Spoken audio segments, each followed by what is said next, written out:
AI can analyze vast amounts of data in real time, and it can provide an actionable insight, which then businesses can use to operate much more efficiently, right? So with the current trend, it's obvious that, well, customers are going to start asking questions as to, okay, how can they start leveraging AI? With the recent advancement in computational power, data availability, and the algorithms that are improving every day, it has made it much more accessible and scalable, that now users or customers are saying, well, yeah, we need to start leveraging AI, otherwise we are going to go out of business.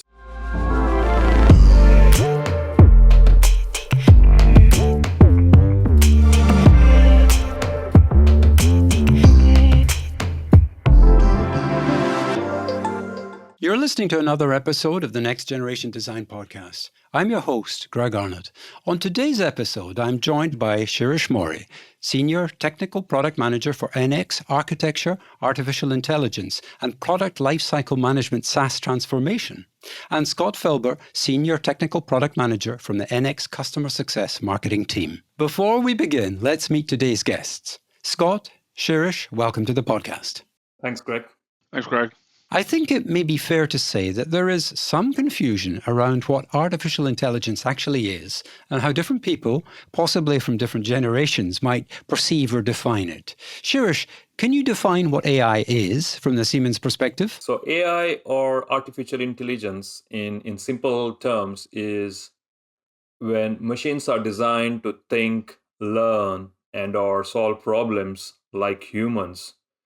And at Siemens, what we are trying to do with AI is not only a way to copy what humans do, but to actually help them do more by automating tasks, making smarter decisions, and providing insights that predict what might happen next. At a high level, that's what we are trying to do. We are not just trying to copy what humans do, but help humans achieve mechanical product designing related tasks. Can you comment on the difference between concepts like AI, ML, and deep learning? Yeah, people often confuse AI with terms like machine learning and deep learning. At a high level, machine learning is a type of AI where systems learn from data to make decisions or predictions without being specifically programmed for each task, whereas deep learning is more advanced from machine learning, wherein we use layered neural networks to recognize complex patterns and then make decisions. So at a high level, AI is an umbrella or a big idea, and machine learning and deep learning are the techniques that make it happen. Scott, why do you think AI is so popular right now? The biggest reason that I see that AI is really popular right now in the mechanical, especially in the mechanical design CAD space, is what we're trying to do is eliminate the repetitive barriers that many design tasks take, right? We're trying to eliminate those tasks that can be predicted and known, remove them from your workflow so you can concentrate and think more about the engineering you're working on. So to me, today, AI in our production release is all about increasing productivity of the designers. What has happened is AI in recent days has also gained an immense popularity due to its transformative impact on productivity and efficiencies across various industries. Means, I joke a lot, with customers. Like a couple of years back, we used to get an interaction going with them on AI. But, they used to always say, well, yeah, we're not there yet. But now, since the introductions or, the way customers or users, in fact, have started using smartphones, for example, or with the introduction of ChatGPT, all of a sudden, they realize the potential of AI. So the AI's ability, or they realize that AI has now the ability to automate repetitive task. They understand that how AI can analyze vast amounts of data in real time, and it can provide an actionable insight, which then businesses can use to operate much more efficiently, right? So with the current trend, it's obvious that, well, customers are going to start asking questions as to, okay, how can they start leveraging AI? They have all this knowledge from all these years. How can they take advantage of that knowledge and other things, right? So with the in summary, with the recent advancement in computational power, data availability, and the algorithms that are improving every day, it has made it much more accessible and scalable, that now users or customers are saying, well, yeah, we need to start leveraging AI, otherwise we are going to go out of business, right? So I see immense potential going forward as to how AI can contribute towards mechanical product design tasks. How does Siemens add value to today's large language models? To me, today, with today's large language models in traditional AI, it's based on text and photos and videos and stuff. What we're doing at Siemens is we're taking what we call the modalities of this data and to include engineering data, manufacturing data, electronic design data, also data from the shop floor that we can now help build that knowledge base that it can then go ahead and learn from. To what Scott is saying, the framework that we are putting together, we are designing it to integrate seamlessly with our existing digital twin or IoT and or industrial automation solutions that we are already putting together, which will add a significant value by adding AI capabilities, like large language model, conversational interface, leveraging large language model. And once it becomes, a part of our product lifecycle design task or other things, is just going to help improve the overall efficiency or productivity for the end users. With AI, I know security is a big concern for our customers. How does Siemens keep customers' IP secure? We are taking a multi-layered approach to protect our customers' IP or intellectual property. We ensure that the AI models are trained within the secure environment, and any data exchange that happens between the customer's location, for example, and our AI ML services, the data is basically exchanged in an encrypted manner to prevent unauthorized access. And then furthermore, traditionally we have implemented strict access control, and we also make sure that we have audit trails to monitor and safeguard the sensitive information not only throughout the product lifecycle, but as we start introducing the AI components, we are making sure that these security related approaches are true towards customers' IP as well. So with that, what we are doing, Greg, is that we are giving customers an option whether they want to basically perform the data extraction and data encryption on site or on-prem, and then use our secure mechanism to train a custom customer-specific data model or the machine learning model, right? So we are basically putting all these frameworks together, which will allow our customers to leverage their own IP for training machine learning model and or improving their productivity using the knowledge that they have from all these years. And on top of that, there's the one big part about all that security model is when the data is all managed within our Teamcenter environment, that Teamcenter environment also now has the extra protection layer of who can and can't see the data that's in Teamcenter. So for instance, you may be just a day-to-day designer, but we will protect that, let's say that data that's stored in Teamcenter from the research and development department, so those two don't get mixed together early on and start releasing things ahead of time. So there's really almost like a secondary level of how we protect that intellectual property even within the company itself, not just from the company from the outside world. Can you tell our listeners about some of the advanced technologies that Siemens is planning to bring on board NX? Siemens is continuously evolving NX by integrating advanced technologies that leverage AI and machine learning, and we were the first ones to introduce adaptive UI or command prediction. And since then, we have introduced a number of capabilities that leverage some advanced AI techniques. Some of the exciting developments going forward, that we are going to work on will include the integration of generative AI, which will basically allow the engineers to explore a broader range of design possibilities, for example, by automatically generating optimized design or generating alternatives based on specific constraints and requirements. So that's one area where we are heavily focused on. Additionally, we are looking into incorporating, as we discussed earlier, large language models to enhance user interaction, enabling engineers to ask questions, get assistance, and manipulate and refine designs using natural language.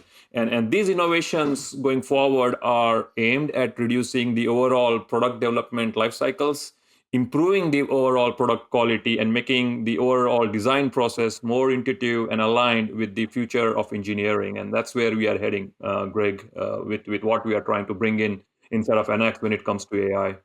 Shirish, before we talk more in detail about NX specifically, I'd like to talk about AI and CAD generally. What trends are we seeing now with AI and CAD? And how do you see AI shaping the future of CAD? The future of CAD is very well poised now to be heavily influenced by AI, based on the questions that I'm getting from customers, based on the questions that I'm getting from users. The reason I say that is making a product design using NX or any other MCAD software is an intuitive and efficient, they need this process to be more efficient and collaborative. And we expect that and we anticipate a shift from traditional modeling to more of like an AI driven workflow where the software, or in this case NX, not only assists but actively participates in the overall design process, right? So I'm expecting that going forward AI will enable real-time design suggestions, real-time simulation and validation, reducing the need for having physical prototypes, for example, or iterations using labs and whatnot, right? So AI is going to be really handy in these cases, wherein it can quickly parse through a lot of historical data. And when I say quickly, it's a relative term, because as compared to where we were, a couple of years back, now that we have an option of running high compute machines and whatnot, it's much more easier for us to parse through large amount of data, and which will help us in enabling real-time simulation and validation. And additionally, AI is going to be much more integrated, right, with the things that we are introducing in NX, like from selection to suggestions and recommendation.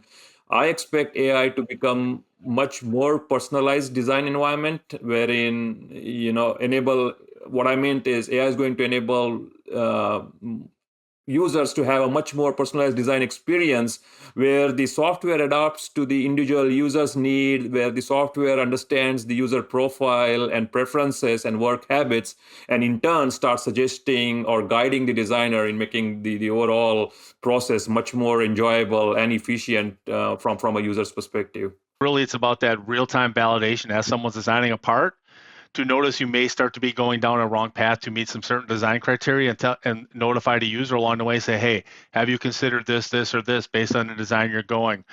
For example, maybe you have 2 or 3 parts that can be made into one for a design for manufacturability study. Or maybe you're going to fasten the parts together one way, and it says, it'd be better if you fasten them together maybe this way. Things like that to really assist the designer to help them quickly get the design done. Because like we said, the biggest thing our customers are asking us is to increase their speed to market to get their products done first.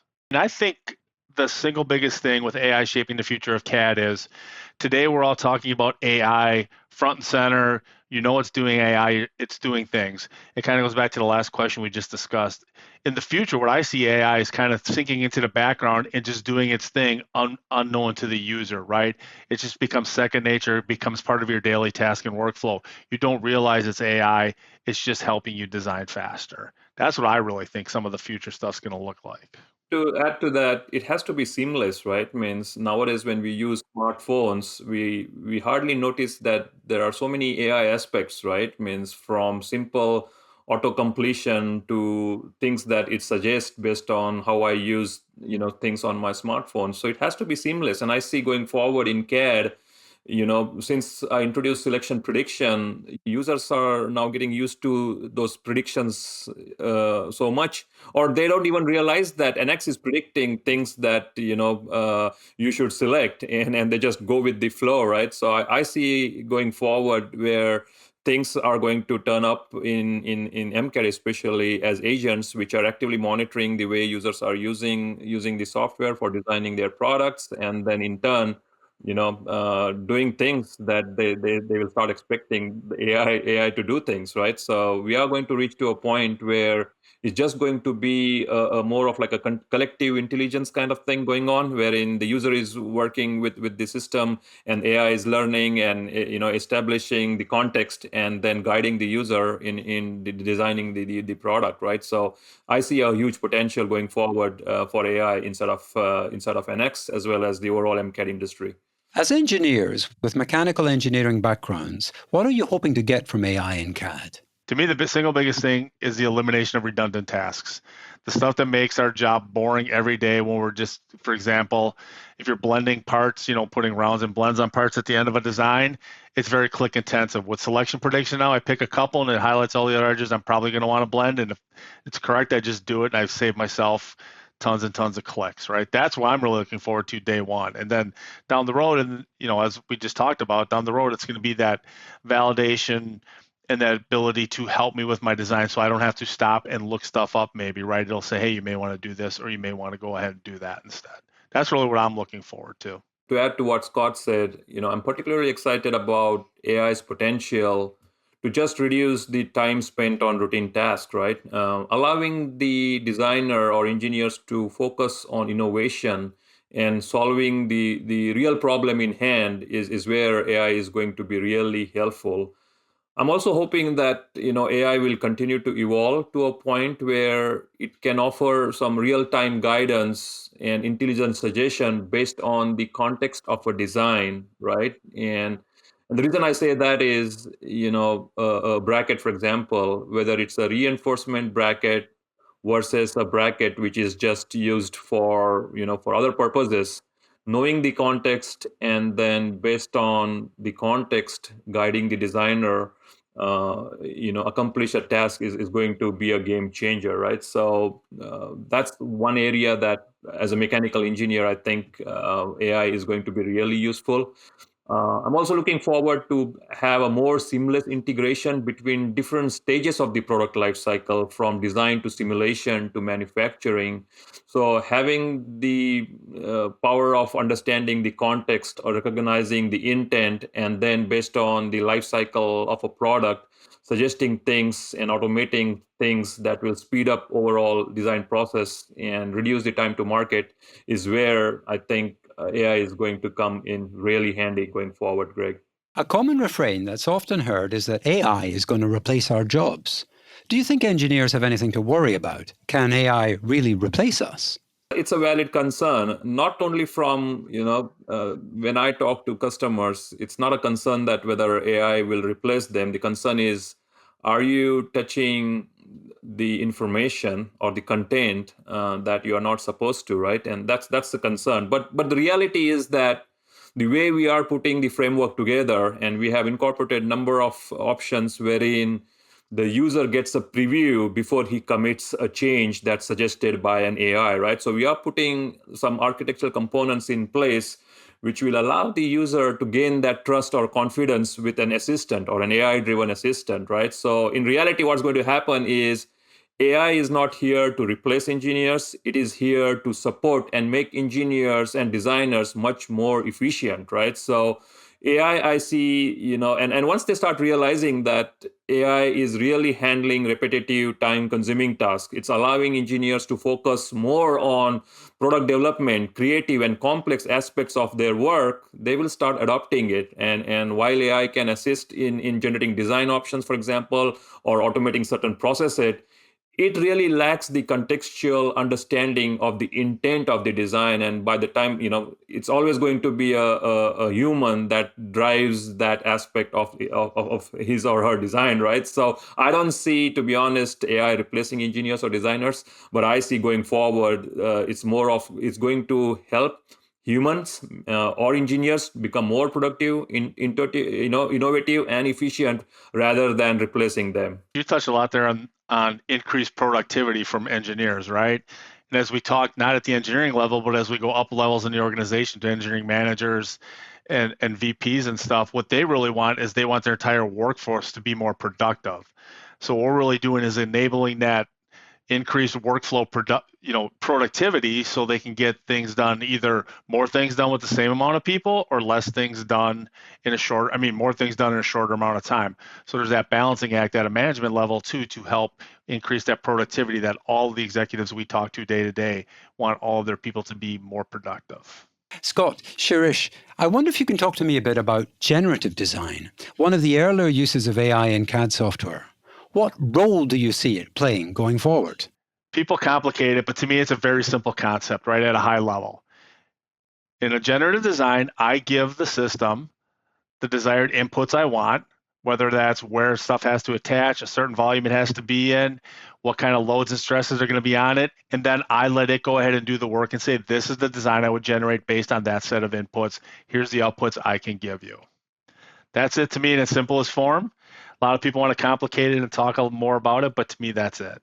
For me, the purpose for the generative design is to explore and optimize designs that might not be immediately obvious to a designer, right? Means there are solutions that might solve a problem, but day in, day out, designers are taking traditional approaches, whereas from an AI perspective, we normally see solutions that designers might have not thought about, right? So basically, generative design for me is something that allows, or a framework which allows engineers to consider a broader spectrum of possibilities, leading to innovative, lightweight, cost-effective solutions, which meets, keeping basically the requirements and the specification in mind, right? And we have seen a number of times how generative design approach is valuable in industries where performance and material efficiency or other input criteria are critical, and hence generative design is really powerful, and leveraging AI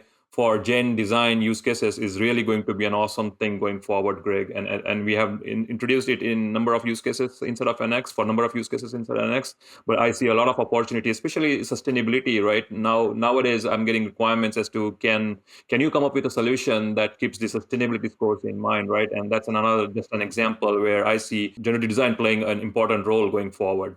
That's a fascinating spin on generative design.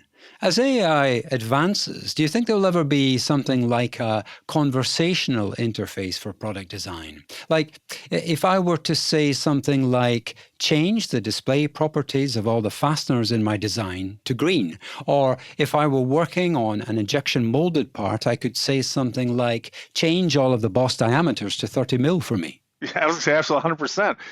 We're almost there today with doing other stuff. It's just a matter of time before you say change all the bosses to 30 and just talk to it. We already today have quite a bit, and I know we'll talk about it later, but with command, with voice command within NX, you can talk to NX in a conversational manner today to have it create your designs, and you can take standard sets of commands and give it more natural language, or you can do it command by command. I think it's already, the future's here today on that one, Greg.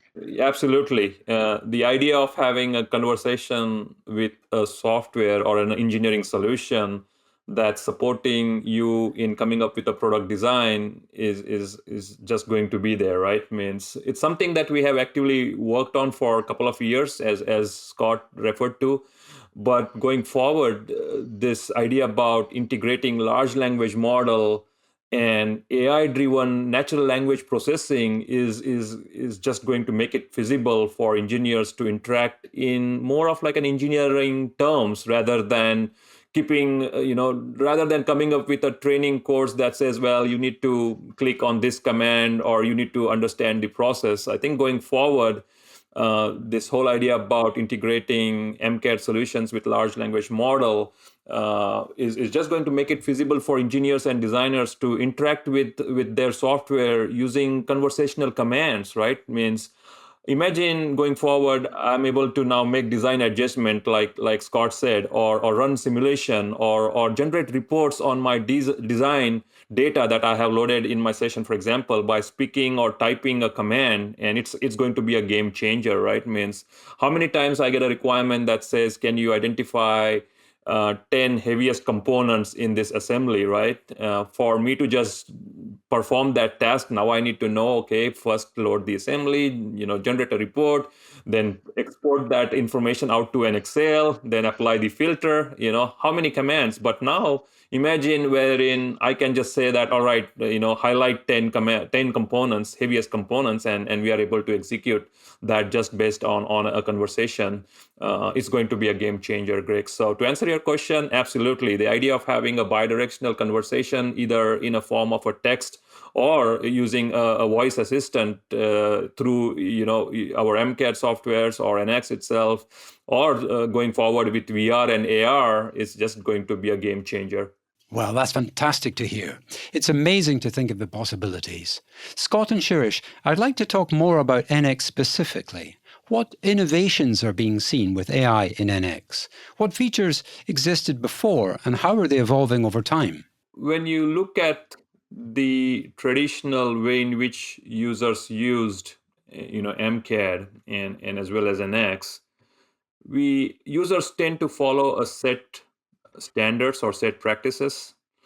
And now with AI, what has really happened is it has given us an opportunity to look at different work streams. We have 4 key work streams that we support today. So there are the way AI capabilities work is that there are certain features that we make available as part of the standard premium module, for example, and then there are certain capabilities that we make it available for users through our value-based licensing.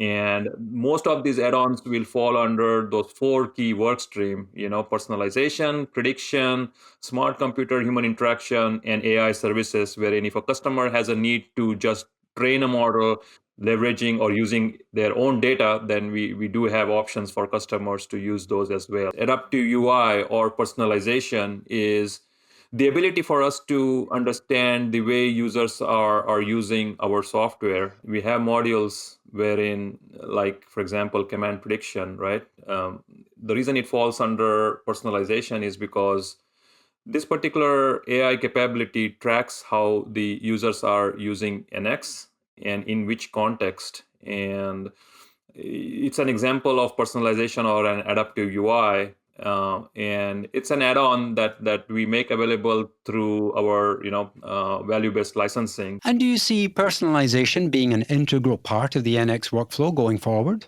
Personalization is going to be a huge work stream, wherein as compared to where we were before and now where we are in a position wherein we can guide designer not only from selecting a particular entities, but okay, if you are a sheet metal designer versus injection molding, or whether you are a injection molded part designer, for example, we can now start suggesting things and guide designer in making sure he's working with his design using the right best practices, predicting and smart human computer interaction, which we never had before. But now, as we discussed, with the ability for us to have a voice command assistant or a voice assistant now coupled with large language model as well as conversational interface is going to be a game changer. So that's where we are heading, and you have already seen that we have introduced many capabilities which predict things from selection to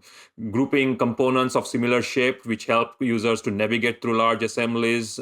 We have capabilities to start predicting material based on the way user has used NX or things that he might have designed in past. So there are a number of opportunities. The biggest one I want to say too is along that personalization and standardization moving forward, and being ability at the end what he said about taking a customer's intellectual property and their design workflows, right? And now being able to train NX into their workflows. So when they hire new and junior engineers, they have some of that built-in knowledge right away without having to go learn it themselves, right? And the company can move forward along their best practices, right? And when they find something new, they can retrain the model and say, hey, we need to kind of start working in this method, and retraining stuff and getting that information quickly out to, especially if you have a large staff of engineers and designers. Moving beyond the pure software product, what AI services are we offering? There are 2 ways in which we offer our AI services. The first one is generic AI models, which are offered with NX. So when a customer is using NX, we deploy the AI models on-prem, which are generic AI models, and these are models that are trained, using repetitive tasks. For example, like, okay, we know that based on our training documentation, these are the things that users day in, day out are going to perform. Like, okay, when you are going to apply a blend, you are trying to get rid of sharp corners or sharp edges. This is just an example of a generic AI model, and customers like it because it's just making the process much more efficient. Now, there are different types of AI services. This one is more of like, okay, what's out of box with NX is a generic AI service.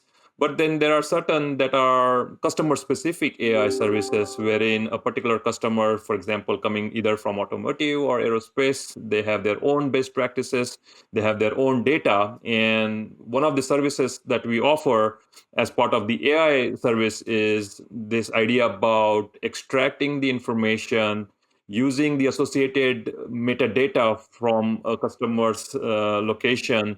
And when I say location, it's basically the data might come from different enterprise softwares, and then using that information to train a customer specific AI model, which they can test and deploy on the user's machine, right? So in summary, we do have a generic AI services offering, which we train, out of box with NX data or with NX documentation. It's deployed with NX, and then customer specific AI models, which are offered as AI services, which they can implement our service, which runs on their premises, extracts the information, it learns from it, and then they can deploy that on prem, right? So those are some of the AI services, Greg, that we have in place going forward, and we are going to incorporate those for additional use cases as well. How accurate are the results that our AI features are providing? The whole thing comes down to trust, right? The results are accurate based on the data. It's data, whatever you get in is what you get out, right? It does make good decisions based on the data it has. So if data is missing on the input, the process, it can't figure that out. But I don't doubt the accuracy of the results. I talked to a lot of customers at the last 2 Realize Lives this year, and I will say they're very excited about what we do today in production, and they're excited when they had conversations about some of the features we did talk about a little bit about where we're going, and they can see where we're going without it being said. But customers are excited to embrace it because of the productivity gains. That's the feedback I got from customers at Realize Live this year. With AI, keep in mind that, as I explained, AI is, we are trying to make machines make decisions same as humans. And the input parameter in this case is the context in which the user is invoking a particular AI capability. So we can't say that it's always going to get all the selections, for example, right 100% as if the human would have selected it manually, right? But it gets there, right? And we do provide users the ability to improve the sensitivity of predictions, for example. So yes, from an accuracy perspective, it's very close to become 100%, but it will never become 100% because of the nature of the way AI leverages some of the input parameters, and in this case, the context, right? So if the context keeps on changing, if I do it on a simple block, oh yeah, you are going to get it 100% right. But if you are going to try to apply a similar logic on a different complicated parts, it might get it right, but not always, right? So it's always going to be around 90% depending upon the use case and the context in which you are invoking a particular AI capability. So from an accuracy perspective, I'll say, yep, never 100%, but we are close to 100%. If you want to see some of that selection prediction and similar selection component stuff, there is a blog, Marley, that's going to be out there that we're working on, like a big one on a lot of that selection. Thanks for that recommendation, Scott. For our listeners, we'll put the link to that blog for you in the show notes. You mentioned quite a few of the AI capabilities in NX already.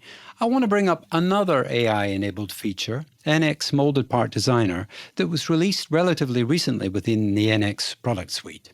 What details can you share about the module? What we started to do is capture best practices around molded part design, not just how to create the best snaps, the best features, the best this, but there's also this built-in validation steps that we've done. We can do things such as predict draft angles based on the material you're using to make that part out of. There's other things we can do to make sure it's going to meet all your design standards with quick validation checks. And if it doesn't meet those validation checks, it will give you a hint to tell you what you can do to correct that, whether that's add a different command into it, go back to the original feature that created it. And again, so as you send those parts out for a quote the first time, it's not going to come back and run through change requests and iterations back with your suppliers. To create parts that are manufacturable day one is really the key with Molded Part Designer. Molded Part Designer is a classic example of collective intelligence, right? Means I get this question a lot as to, okay, what are you doing? But as I hinted, or there are a number of examples where we normally track the way in which users are using our software. And in this case, we know exactly if the user is inside of the Molded Part Designer, that means he's either working on an injection molded part or a pressure die casting, for example. And based on the context and based on how he might have designed those parts in past, we learn from his actions.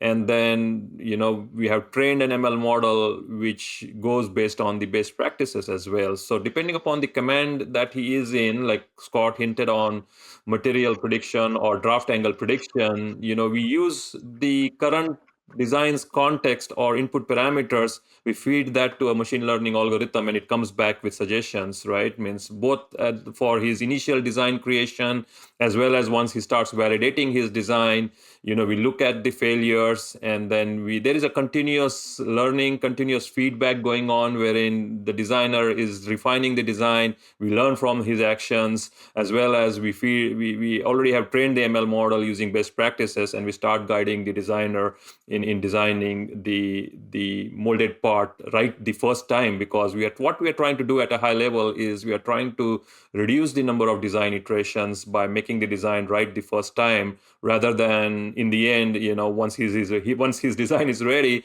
the simulation guy might come back saying that, all right, these are some of the things that you might have to tweak, or the manufacturing engineer might come and that just adds to the overall design cycle. So with Molded Part Designer, we are basically incorporating some AI techniques to speed up the overall design process and get it right the first time rather than iterative design, which might be time consuming. Very impressive. I love the angle of an algorithm that learns from empirical data and just keeps on improving and ultimately reduces the number of iterations needed. Scott, Shirish, let's look toward the future a bit. How do you see AI shaping the future of design? Going into the future of all the stuff we talked about, it's going to be better designs done in a shorter amount of time with higher quality and being able to be manufactured day one, right? That elimination of human error that hopefully we find as we're doing the designs, right? To me, that's the thing. It's going to increase speed to market, which will lead to better innovative solutions because you have more time to think about things you want to add into the parts.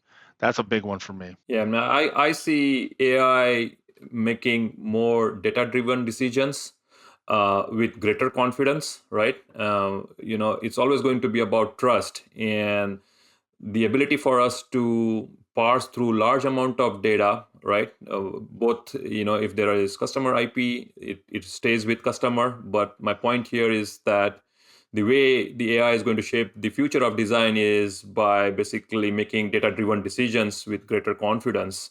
Also, AI will enhance the collaboration by integrating real-time feedback, performing some predictive analytics and bringing that information into design process, allowing for continuous optimization of design processes, right? And as AI continues to evolve, we can expect it to take more complex roles from generative AI, which will basically innovate designs going forward. As we discussed, it's going to suggest things that we might have not even thought about, which is a good thing, and it's going to improve the overall design processes, and ultimately it's going to start pushing the boundaries of what's possible in the overall product development processes. Do you think NXX and SaaS, or software as a service, will enable further AI capabilities and development? It's not just NXX, but anytime we talk about cloud components, the beauty is that now with cloud components, we talked about AI services. The reason I say that it's important with cloud components is because first, we do know how the users are using NXX, for example, right? With that information, we can tailor the experience, personalize the experience, and start predicting things in a much better way as compared to the traditional NX, which is on-prem, because we really have no idea or insight as to how the users are using our product in which context. But in case of SaaS, it just becomes much more easier by providing a scalable, flexible, and a connected environment. And if you recall, I introduced these two new terms called collective intelligence or community learning, and that's possible only with SaaS offering or with cloud components, because now we have a better insight into how a particular customer or how designers as a whole are using our products. And that's the beauty about SaaS components or cloud components, is that once we introduce cloud components, it will just help AI in a way in which we can learn from how users are using it, and then based on the collective intelligence or community intelligence, we can start making the overall processes efficient. So, before we go, what can you tell us about the future of AI in NX? Well, I can't reveal the entire roadmap or all the details, but I can share that the future of AI in NX is incredibly promising, right? Means with the partnerships that we have established with some of the big AI game players, or AI vendors, we are focused on integrating AI even deeper into the design processes, making NX much more intelligent and responsive to the user needs, as well as responsible, right? Means going forward, you can, with the things that we are incorporating, users can trust an AI solution that's embedded inside of NX, which includes expanding our use of generative AI to offer even more sophisticated design suggestions, as well as enhancing real-time simulation capabilities. And we'll continue to improve the user interaction through, as discussed, through natural language processing, conversational interface, continuous monitoring, continuous learning. So our goal is to make NXX not just a tool for design, but a tool which incorporates collective intelligence. It's going to empower our designers to push the limits of innovations and efficiencies. And then we are going to work on other advanced technologies. So keep an eye out for these exciting developments as we continue to evolve NX with AI at its core, at its foundation. As we do more and more of it, it's just going to become more and more naturally baked in, and you're not going to notice it's doing it, right? It's going to be just that it just does this, it does that. How we all of us have used CAD for a long time. You get used to certain CAD workflows and doing things, and you don't even realize why it's doing it. And that's really what the future, I think, holds for what we're doing with AI in the mechanical design space too, is to just make it just part of your everyday task that you don't know, oh, is this AI? Is that not AI? No, it's just NX. Scott, Shirish, I'd like to thank you for joining us. It's been a pleasure speaking with you both and hearing your thoughts on the role artificial intelligence plays in computer-aided design. Thank you so much again to Shirish and Scott. We hope to speak with you again soon. Thanks also to our listeners for tuning in to today's episode. Join us next time for more discussions about the latest in design, innovation, and software applications. If you haven't already, please consider subscribing to our podcast on your favorite platform. And if you're enjoying the content, please leave us a review. I'm your host, Greg Arnott, and this has been the Next Generation Design Podcast.